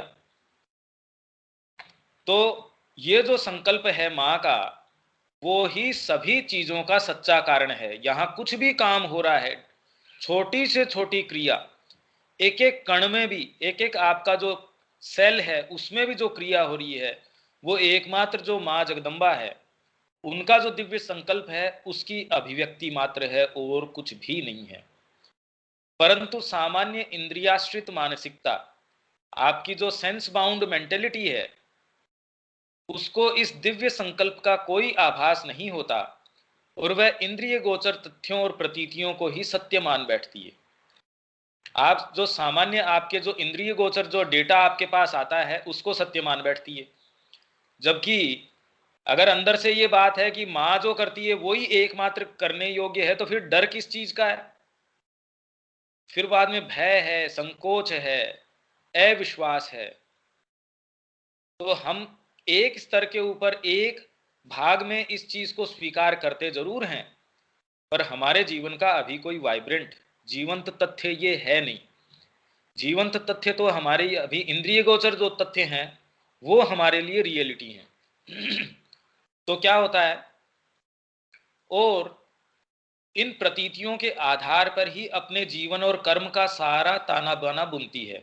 हमारी जो करंट मेंटेलिटी है, आप डेटा इकट्ठा करते हो अपने सेंस के आधार पे। हालांकि ये भी अपन ने पहले बात करी थी कि आप जितना भी डेटा इकट्ठा करते हो वास्तव में तो वो एज इफ इन सारों के माध्यम से आपकी जो मूल चेतना है वो ये सारी विंडोज हैं। आपकी इंद्रियां हुई, इंद्रियां जिस तरीके से रिपोर्ट लेती हैं, क्योंकि दो जनों की इंद्रियां भी जिस तरीके से रिपोर्ट उठाती हैं वो अलग अलग तरीके से उठाती हैं। तो एंड जो रिजल्ट है सारे आपके कॉन्स्टिट्यूशन का, अगर उसका विश्लेषण किया जाए तो भी वास्तव में तो माँ की जो संकल्प शक्ति है, माँ की जो इच्छा शक्ति है वो ही चरितार्थ हो रही है, पर हम उसकी जो संकल्प शक्ति या इच्छा शक्ति की चरितार्थता में सचेतन सहभागी नहीं हो रहे। प्रॉब्लम यहाँ है। तो क्या हो रहा है, हमको ये लग रहा है, या जिस तरीके से अभी चीजें काम कर रही है, हमारी जो सेंस जो परसेप्शंस है उसके आधार के ऊपर हम अपने जीवन और कर्म का सारा ताना बाना बुनते हैं। इस बाहरी प्रतीति को ही सत्य मान लेने को भारतीय संस्कृति मिथ्यात्व की संज्ञा देती है, क्योंकि वस्तुओं का अपने आप में कोई मूल्य नहीं होता। केवल अंतरात्मा ही है जो सभी कुछ को उसका सच्चा मूल्य प्रदान करती है। ये बात जैसे मैंने पहले भी कही थी कि इस समय ये ट्रांसलेशन किसी के मन में ये क्यों नहीं आता कि हम ये देख रहे हैं हमारे साथी हैं, हमारे संगी हैं, कितनों ने अपना जीवन अभी गंवा दिया इस बीमारी के समय, फिर भी कौन सी चीज है जो अभी भी हम चिपटे हुए हैं उससे? क्यों हम तुरंत विद्रोह नहीं कर उठते? क्या जरूरी है 2 दिन बाद में हमारी फोटो के ऊपर माला न हो? तो फिर हम किसका इंतजार कर रहे हैं? माँ को ऑफर करने के लिए भी हमारे अभी ये बाध्यता है जी, हमारे ये समस्याएं हैं, फिर समस्याएं खत्म हो जाती हैं। आपको जैसे ही अभी एम्बुलेंस के अंदर बिठा के वहां लेके जाएंगे, आपकी सारी समस्याएं वो मेट देंगे, वो तुरंत आपकी सब समस्याएं मिटा देंगे। केवल अंतरात्मा ही है जो सभी कुछ को उसका सच्चा मूल्य प्रदान करती है। अतः जब हम अपने आप के विषय में और जीवन के विषय में मूलतः एक मिथ्या भाव से आरंभ करते हैं। मिथ्या किसको बोलते हैं? जब आप इंद्रियों पे आश्रित होके उस डेटा के आधार के ऊपर कर्म करते हैं, मैं आपसे इसलिए व्यवहार करता हूं कि इससे मेरे को ये या कोई भी सूक्ष्म से सूक्ष्म भी कारण अगर मैं बताऊं इसका, तो ये मिथ्या है। अभी तो हम घोर रूप से मिथ्या के अंदर काम कर रहे हैं। तो इससे हमारे विचार, हमारे भाव, हमारे संकल्प और हमारी क्रिया सभी दूषित और मिथ्या हो जाते हैं। जैसे ही आपको ये लगता है कि मैं इस उद्देश्य के लिए, इस एंड के लिए, चाहे कितना भी आपको उदात्त लगे, अभी तो उदात्त है ही नहीं, पेट भरने के लिए सारी चीज कर रहे हैं, या ये अच्छा नहीं लगेगा, समाज क्या कहेगा, अरे भाई समाज अभी तुम्हारे बारे में क्या कह रहा है, या भय लगता है कैसे करें, अविश्वास है। पर जिन जिन चीजों के ऊपर विश्वास है उनके ऊपर तो ये पूरे आपके पास कारण है इस समय ये देखने के कि उन्होंने भी जो विश्वसनीयता है सारी चीजों की वो तो खो बैठी है। तो भी कौन सी चीज है जो मोह बनाए हुए वो भंग क्यों नहीं हो रहा? जब हम दिव्य जननी के संकल्प के प्रति और अपनी अभिव्यक्ति में वह संकल्प जो रूप अपनाता है कि आप में जो वो संकल्प है माँ का, वो अभिव्यक्ति में क्या रूप अपनाता है, मेरे अंदर वो क्या रूप अपना रहा है, आपके अंदर क्या रूप अपना रहा है, यहाँ बैठे जो जो लोग हैं उनमें क्या क्या रूप अपनाता है, उसके प्रति कुछ सचेतन जब हम हो जाते हैं तभी हम वस्तुओं के सच्चे कारण को, सृष्टि के सत्य को कुछ कुछ समझना आरंभ करते हैं। जब व्यक्ति अपने आंतरिक विकास की एक ऐसी अवस्था पर पहुंचता है जहां वह इस भागवत संकल्प को, जिसे कि वेदों में अग्नि की संज्ञा दी गई है, तो जब वो अग्नि प्रज्वलित होती है, जो देखो वेदों में सारा सिंबोलिज्म उस अग्नि का है, और अग्नि का मतलब आपके अंदर ये भागवत संकल्प प्रज्वलित हो गया कि मेरे को तो केवल एकमात्र माँ चाहिए, न अब मेरे को पीछे, क्योंकि देख ऐसा नहीं है, आपको दिखता ही नहीं है और कोई दूसरी, मतलब उसके सामने तुलना में ऐसी कोई इंपॉर्टेंट चीज लगती ही नहीं। आप सारे काम करते हैं माँ के निहित, और पहले जो कर रहे थे उससे और ज्यादा तत्पर होके प्रगाढ़ता से, लॉयल्टी के साथ, फिडेलिटी के साथ करते हैं, पर आपका जो ओरिएंटेशन है वो बिल्कुल चेंज हो जाता है। आज जो आश्रम के पेट्रोल पंप पे तेल भर रहा होगा माँ के आदेश के अनुसार, तो वो भी योग कर रहा है। तो अगर ये लक्षण है योग का, तो सारे जो पेट्रोल पंप के ऊपर तेल भर रहे हैं वो सारे योग कर रहे हैं? नहीं।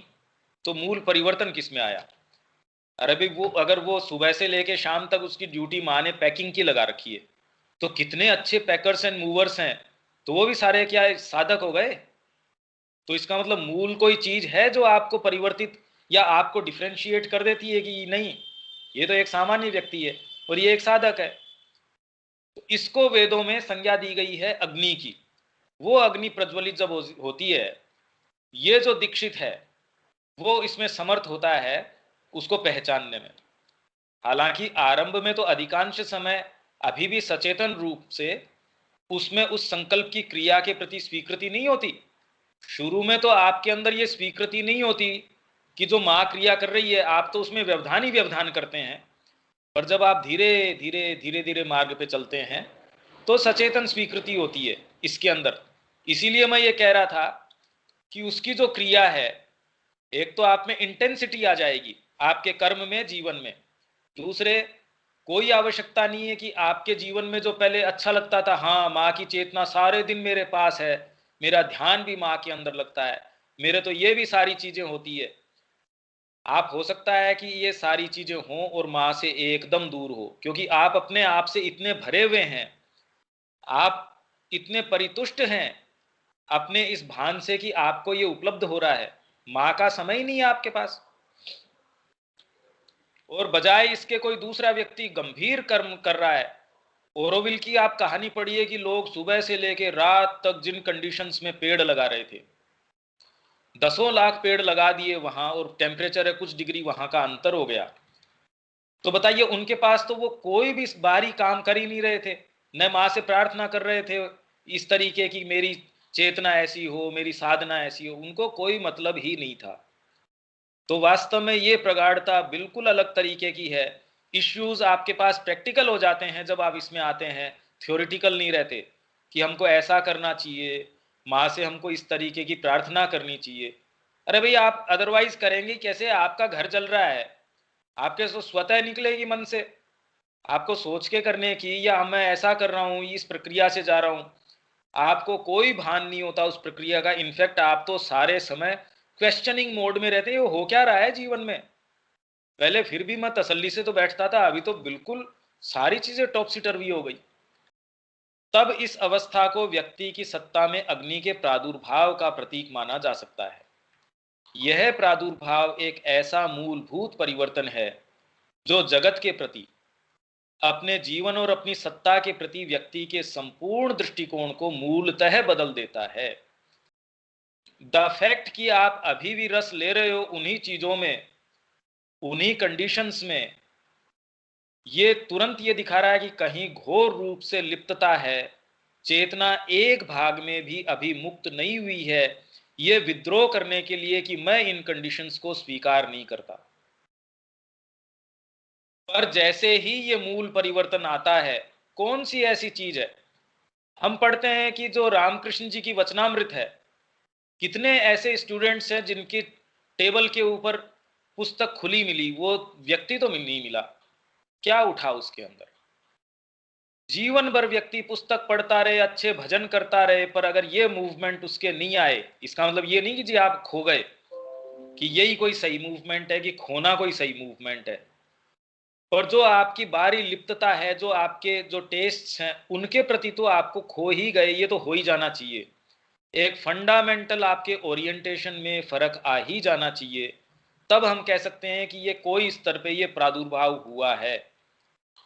अदरवाइज अगर वही टेस्ट, वही प्रेफरेंसेस, वही सारी चीज चल रही हैं, वही लिप्तता चल रही है, आपका समय है, आपका जीवन है, आप उसको बिता सकते हैं, पर इतना अवश्य है कि अनंत आयाम है, अनंत संभावनाएं हैं, उन पे आरोहण करने से हम क्यों अपने आप को रोकें?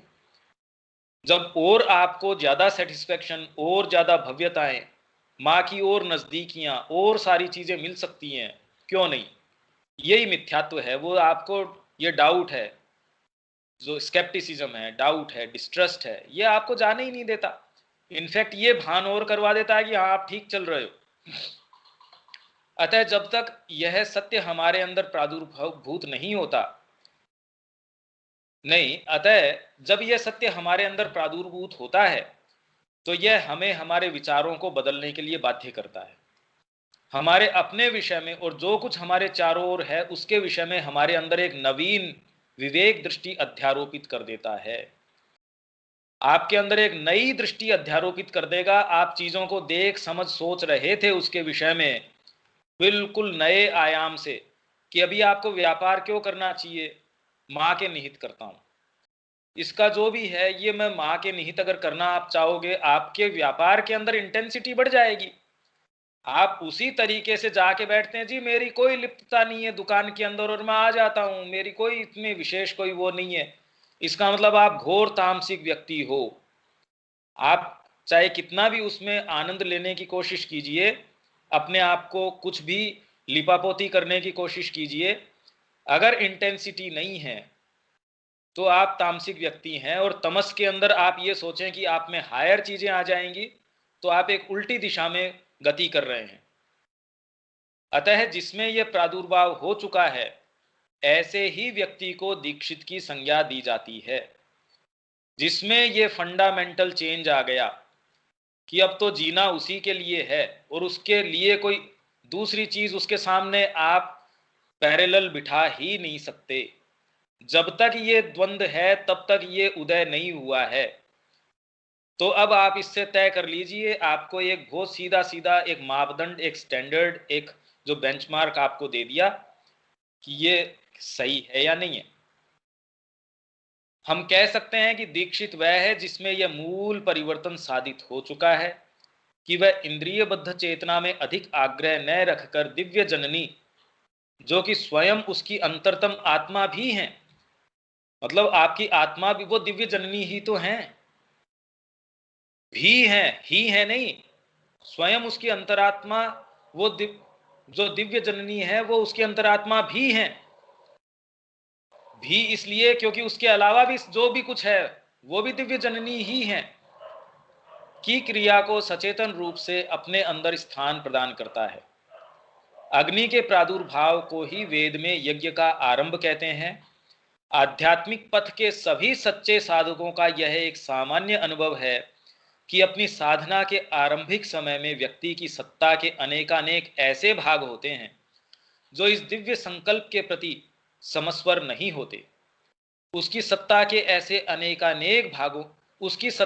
अनेकानेक भागों से बनी होती है, जिनके अपने तौर तरीके होते हैं, अपनी गहरी जमी आदतें होती हैं, अनेकों प्रकार की इच्छाएं, कामनाएं, लालसाएं होती हैं, उचित अनुचित, रुचिकर अरुचिकर आदि के विचार होते हैं, और ऐसी ही न जाने कितनी चीजों का गट्ठर लिए व्यक्ति आरंभ करता है। जब यह आंतरिक अग्नि प्रज्वलित होती है और यज्ञ का आरंभ होता है, तब व्यक्ति धीरे धीरे अपने इस गट्ठर की चीजें यज्ञाग्नि में समर्पित करता जाता है और अपनी निम्न सत्ता में उच्चतर सत्ता और आंतरिक सत्ता को स्थान प्रदान करता जाता है। इस प्रकार यज्ञ का आरोहण होता है, जिस पर चढ़कर साधक अपनी सीमित अज्ञानमय स्थिति से अधिकाधिक ज्ञानोदीप्त चेतना, अमरता, आनंद और परिपूर्णता की स्थिति में पहुंचता है। क्योंकि यज्ञ का यह सारा प्रतीक हमारी सत्ता की आत्मपरक मतलब सब्जेक्टिव, आंतरिक, इनर और गहन आध्यात्मिक क्रियाओं को प्रतीकात्मक भाषा में निरूपित करता है, इसलिए केवल एक दीक्षित ही इसके आंतरिक अर्थ में प्रवेश कर सकता है। अब हमको ये लगता है कि सावित्री पढ़ गए, समझ लिया, आप शब्द समझ रहे हो, शब्द को आपने अच्छे सेंटेंस आपने बना लिए, पर इससे क्या समझ गए आप? आपने प्रेम के ऊपर कोई निबंध लिखा तो क्या समझ गए? उससे थोड़ी समझ आता है। अब सच्चाई के ऊपर हमने ये सारी चीजें पढ़ ली, डिस्कशन भी कर लिया, पर सच्चाई तो उदित तो उससे नहीं हो जाती। ठीक है, पर अब इससे कि ये करने से नहीं होता तो न करें, ये भी इसका कोई अर्थ नहीं निकलता। इसलिए अपन इसका प्रयास करने पर हमको ये समझने की जरूरत है कि रियलिटी है वो बहुत गहराई में है। उसके लिए कोई जरूरी नहीं है कि एक सामान्य व्यक्ति जो इस चीज से जुड़ा है, आप उसको इस विषय में प्रश्न पूछेंगे तो तुरंत आपको कोई बहुत सुंदर उत्तर दे देगा, कोई जरूरी नहीं है। और जो आपको बहुत इस विषय में सुंदर व्याख्यान दे दे वो इस चीज से जुड़ा हो, ये भी जरूरी नहीं है। एक सामान्य व्यक्ति सहज रूप से उस चीज से जुड़ा हो सकता है। हाँ, पर ये कोई बहाना नहीं हो सकता कि मैं इससे जुड़ा हूं इसलिए मेरे को माँ और श्री अरविंद जो गंभीर बातें कर रहे हैं, अरे वे माँ और श्री अरविंद इतनी गहराई में चीजों में जा रहे हैं। आप अगर कह रहे हो कि हम उनके पुत्र हैं, हम उनकी संतान हैं, हम उत्तराधिकारी हैं उनके, माँ की वाणी को समझना नहीं चाहते। हम ये कह रहे हैं हमको भाई इतना पेचीदगी मेरे दिमाग में नहीं है, तो श्री अरविंद को कैसे पढ़ोगे? श्री अरविंद को या माँ की वाणी को आपको कल्टीवेट करना पड़ेगा, इसका कोई शॉर्टकट नहीं है। तो वास्तव में ये बहाना बनाना कि मेरे अंदर ये पेचीदगी नहीं है, अगर आप इसका सच्चे रूप से इंट्रोस्पेक्शन करेंगे तो कहीं ना कहीं इलविल है। गुडविल वाला व्यक्ति तुरंत क्या कहेगा कि हाँ नहीं है, अभी तुरंत में प्रयास कर रहे हैं, अरे भाई मेरी जितनी क्षमता है उतना जरूर कर रहे हैं। तो जो सच्चा व्यक्ति है उसका शब्द और एक जो मक्कार व्यक्ति है उसमें आप तुरंत पहचान सकते हैं। जो अपने जीवन में कुछ करना नहीं चाहता, सामान्यतः ऐसे ही व्यक्ति इस तरीके के बहाने देते हैं जो शायद खुद को भी इतना उसकी आत्मा को प्रभावित नहीं कर सकते, उसको कोई इसके लिए दिलासा नहीं दे सकते कि आप जो निष्कर्मण्यता आपने धारण कर रखी है वो कोई साधुता है। वो साधुता नहीं है, वो इलविल है आपकी। तो ये मैंने ये बता दिया कि उसमें ये मूल परिवर्तन आ जाता है इस तरीके से। और भी इसमें आगे है, पर ये एक बहुत सुंदर चीज थी जो मैं ये चाह रहा था कि ये इसके लक्षण हैं। ये इस बारे में अब क्या चीज है वो हम ले लेते हैं। और दूसरी बार जो ये इसमें आगे इसके है ना मिरेकल्स, ये प्रैक्टिकल के अंदर मेरे को इतना नहीं लगता, अगर आप लोगों को लगे तो अगली बार हम इसको पढ़ सकते हैं, क्योंकि उसके बाद में जो एक टॉपिक है हमारा पेज 36 पे, sincerity and the unification of the being, सच्चाई और हमारी जो सत्ता है उसका एकीकरण, ये हमारे लिए प्रैक्टिकल एक इंटरेस्ट की चीज है। आप कहेंगे तो मिरेकल्स को ले लेंगे, बाकी तो इसको अगर बाईपास करें तो भी कोई दिक्कत वाली बात नहीं है। एनीहाउ जो अभी जो बात चली है वो बहुत ज्यादा गंभीर बात है, क्योंकि फंडामेंटली हम इस दृष्टिकोण से देखते नहीं, और देखते क्या, हमारे कोई एक्सेसिबल थोड़ी है हमको ये दृष्टिकोण। अरे भाई पानी के अंदर छलांग लगाने के बाद क्या अनुभूति होती है वो तो छलांग लगाए व्यक्ति बता सकता है। तो अभी तो इसकी कोशिश कर रहे हैं, जैसे कुछ समय ये एस्पिरेशन कैरी करी है स्नेहा ने, इससे हम इसलिए जोड़ना चाहते हैं कि ये वापस आपको वो पॉसिबिलिटी या ऐसी वातावरण के वापस संपर्क में जाने के आपको ऐसी चीजें प्रदान करता है, ऐसे आयाम प्रदान करता है। बस इसलिए मैं थोड़ा सा इसके ऊपर प्रेशराइज कर रहा हूं। बाकी तो डेफिनेटली जो ये प्रश्न कर रहे हैं वो बड़ा गंभीर प्रश्न है, और वो किसी दीक्षित से ही पूछा जाना चाहिए कि भाई दीक्षित में क्या फर्क पड़ता है, तो ये प्रश्न तो दीक्षित से पूछा जाना चाहिए। हाँ, पर ये मूल परिवर्तन एक स्तर में जहां जितने भी लोग बैठे हैं यहाँ पे, उनकी चेतना में ये तो आया ही आया है कि मां वरेण्य है। वो कहां से आया, वो आने के बाद अब जीवन में कैसे कैसे क्या क्या परिवर्तन होता है। एक क्या इस चीज को आप संभाल पाते हैं कि इंटेंसिटी, अगर वास्तव में आप सिंसियर हैं और इसको परस्यू कर रहे हैं, तो आप अंधकार में के काल से गुजर रहे हैं तो भी इंटेंसिटी नहीं जाती, तो भी एक कहीं न कहीं वो ऊष्मा, एक कहीं न कहीं प्रकाश, उसी के आधार के ऊपर तो उस डार्कनेस से निकलते हैं। सूर्य के प्रकाश में अगर आप पथ पे चल रहे हैं तो सूर्य का प्रकाश है, आपको सहायता दे रहा है। पर अंधकार में अगर आप पथ के ऊपर चल रहे हैं तो कोई तो प्रकाश है जिसकी सहायता से आप चल रहे हैं, वो आपका इनर फेथ है। वो एक ऐसी चीज है, वो आती है आपकी जो सिंसियरिटी है, आपका जो फेथ है, माँ के प्रति जो कमिटमेंट है, लॉयल्टी है, फिडेलिटी है, वो आपको उस अंधकार के काल के द्वारा उसके अंदर से और गुजारती है। कीर्ति दी, इसमें कुछ कहना चाहेंगे या कोई बात है? बेसिकली अगर हम इसको शॉर्ट में समझें तो आपने हमें कहा है कि जो एक दीक्षित व्यक्ति है और जो एक दीक्षित नहीं है, उसका आपने हमें फर्क कैसे पता चले। एक तो आपने इनिशिएट, जो जिसका इनिशिएशन हो चुका है जी, तो हम आदमी जो एक इवन प्रक्रिया देखते हैं इनिशिएशन की, तो उसमें मतलब मैं ये पूछना चाहूँ उसमें फर्क क्या पड़ता है? संसार क्या कैसे परिवर्तित हो जाता है? क्या वो खाना नहीं खाता या डीलिंग नहीं करता या व्यापार नहीं करता? सारे ही काम कर सकता है। और मां श्री अरविंद के योग में तो सारे ही काम कर रहे हैं वो। और कोई योग पद्धति में तो चलो वो ये कहते हैं, आपको एडवोकेट करते हैं इस चीज के लिए कि नहीं, आप थोड़ा इससे बारी एक्टिविटी है उससे दूर हटिए। पर हम जिस जगह हैं, जिनके लाइट में हम ये सारी चीजें कर रहे हैं, देख रहे हैं, समझ रहे हैं, वो तो ये किसी आइसोलेशन को या किसी तपश्चर्यात्मक चीज को कोई प्रश्रय देते नहीं। वो तो कह रहे जीवन को माँ के लाइट में जब जियोगे तब एक बात है। तो ये मूल परिवर्तन क्या हो गया, वो मैं बात कर रहा हूँ कीर्ति दीदी। हाँ, वही आप कह रहे हैं ना कि उसके भी दृष्टिकोण में मूल परिवर्तन क्या होता है, यही आप है ना। तो आपने ये बताया कि उसके अंदर की जो अग्नि है वो प्रज्वलित होती है, जिसको हम साइकिक फायर कहते हैं। वही चीज हुई, चाहे हम जाने उसको धीरे धीरे राह पे चलते चलते, और फिर हमें यज्ञ रूपी अपने सारे काम उसमें अर्पण करने। आपने कहा हमारी आदतें होती हैं, प्रेफरेंसेस होती हैं, ये करना चाहते हैं, ये नहीं चाहते, या अपने विचार होते हैं, उन सबको यज्ञ रूप उसी अग्नि में, आंतरिक अग्नि में यज्ञ के रूप में अर्पण करके तपा के, ऐसा ही कुछ मतलब है ना। जब हम दीक्षित हो जाते हैं तो ये हमारे जीवन का कार्य बन जाता है। मुख्य कार्य ये बन जाता है कि जो आप में अग्नि प्रज्वलित हुई, जो एक एस्पिरेशन आपके अंदर प्रज्वलित हो गई, उस एस्पिरेशन के अंदर आपका जो भी गट्ठर है उसको हवन के अंदर डाल दो, उस अग्नि को पोषित करो। कहने का मतलब ये है कि वो जो फायर है आपकी माँ के प्रति, आपका जो कमिटमेंट है, आपके भाव, भाई आप ऑफर क्या करेंगे, आप समिधा किस चीज की लेके आएंगे? आपके भाव, आपके कर्म, आपके विचार, आपके तौर तरीके, आपके संपर्क में कोई आया, मतलब आप जो जिसको बिलोंगिंग्स आप जो कहते हैं, जो भी आपके इस समय आपकी जो बिलोंगिंग है, उन सारी को पकड़ के धीरे धीरे जो जितना आप अभी कर सकते हैं, फिर जितना ही ये प्रबल होती जाएगी, तो तुरंत में तो इतनी प्रबल नहीं है। जब अग्नि प्रबल नहीं है तो आप उसको पूरा ध्यान रखते हैं, आप उसको बचाते हैं कि तेज हवा न चले, तो आप उसकी बाड़बंदी भी करते हैं कि भाई ये अग्नि बुझनी नहीं चाहिए।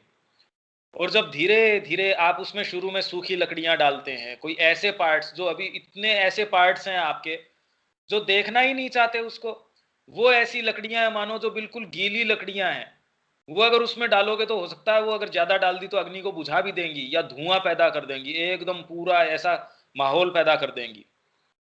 धीरे धीरे जब अग्नि इस तरीके की पूरा फर्नेस बन गया तो कुछ भी डालो आप उसके अंदर, वो तो मेटल को भी गला देगा। कुछ भी पार्ट आप जब डालोगे, जब वो अग्नि इतनी ज्यादा हो जाएगी तो तुरंत में करने का हमारा काम ये है कि उस अग्नि को और ज्यादा प्रचंड कैसे करें।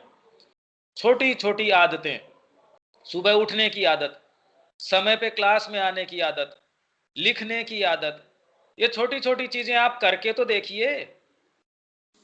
अरे भाई आप कहां से और कहां से लाएंगे चीजें, आपके पास मटेरियल कहां, समीदा कहां से लाएंगे, और कोई पंसारी की दुकान वाली समीदा थोड़ी है कि बाहर से खरीद लाएंगे आप। जो आप हैं वहीं से समीदा इकट्ठी करनी पड़ेगी आपको। तो वो आप एक एक एक्टिविटी में तो शुरू करो।